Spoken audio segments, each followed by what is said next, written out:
মৌসুম সোনালী ধান কাটার, কিন্তু চিরচেনা সেই দৃশ্য নেই এবার।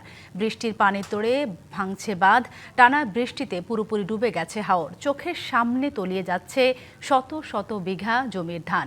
ভোগাই, কংস, মনু, সোমেশ্বরী ও মগরা নদীর পানি বিপদসীমার ওপর দিয়ে প্রবাহিত হচ্ছে। মৌলভীবাজার, নেত্রকোনা, সিলেট, হবিগঞ্জ ও সুনামগঞ্জ জেলায় রয়েছে বন্যার পূর্বাভাস। পানির চাপে বাঁধ ভেঙে তলিয়ে যাচ্ছে ফসল। ঝোড়ো হাওয়া, বজ্রপাত, আতঙ্ক, ভারী বৃষ্টি, তবুও হাঁটু থেকে বুক সমান পানিতে নেমে ধান কেটে আনার চেষ্টা। সুনামগঞ্জ, সিলেট, কিশোরগঞ্জ, হবিগঞ্জ, মৌলভীবাজার সহ হাওড়া অঞ্চলের প্রায় সব জেলার একই চিত্র। টানা বৃষ্টির সঙ্গে পাহাড়ি ঢলে হাওর ও নদীর পানি দ্রুত বাড়ছে। তলিয়ে যাচ্ছে ফসল, ঝুঁকিতে রয়েছে বাঁধ। আতঙ্কে আধা পাকা ধান কেটে নিয়ে যাচ্ছে কৃষক। টানা ভারী বৃষ্টিতে নেত্রকোনার উবদাখালী, ভোগাই, মহাদেও সহ অন্যান্য নদীর পানি বাড়ছে।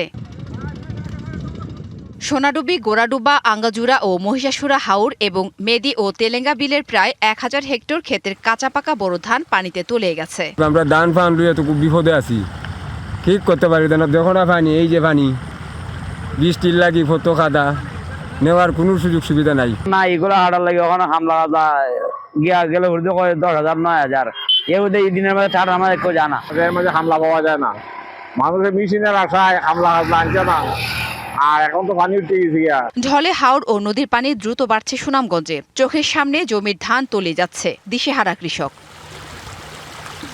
বৈরী আবহাওয়া, হাওরে পানির চাপ, বজ্রপাত আতঙ্কের মধ্যে ধান কাটা শ্রমিকের সংকট সহ নানা কারণে সংকট তীব্র হচ্ছে। হাওরের খলায় নষ্ট হচ্ছে শত শত মন কাটা ধান। হবিগঞ্জে ডুবছে বিস্তীর্ণ ফসলি জমি। বানিয়াচং, আজমেরীগঞ্জ, নবীগঞ্জ ও লাখাই উপজেলার বিস্তীর্ণ হাওরে প্রায় 2710 হেক্টর পাকা ধান এরই মধ্যে তলিয়ে গেছে। কিশোরগঞ্জ বৃষ্টিতে তলিয়ে গেছে হাওরের শত শত একর জমির পাকা ধান। অষ্টগ্রাম, ইটনা, করিমগঞ্জ, হোসেনপুর ও বাজিতপুরের বিভিন্ন হাওরে পানিতে প্রায় 917 হেক্টর জমির ফসল তলিয়ে গেছে।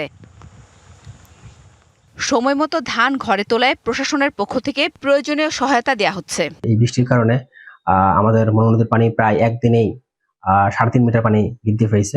আমরা সতর্ক আছি, যদি কোনো জায়গায় কোনো বাঁধে কোনো ধরনের কোনো ক্ষতি হয়, আমরা সঙ্গে সঙ্গে আমাদের জিওব্যাগ স্টক আছে, আমরা এটা নিয়ে আমরা বাঁধ মেরামতের প্রয়োজনীয় ব্যবস্থা গ্রহণ করতে পারবো। বন্যা পূর্বাভাস ও সতর্কীকরণ কেন্দ্র জানিয়েছে, ভোগাই, কংস, মনু, সোমেশ্বরী ও মগরা নদীর পানি বিপদসীমার উপর দিয়ে প্রবাহিত হচ্ছে।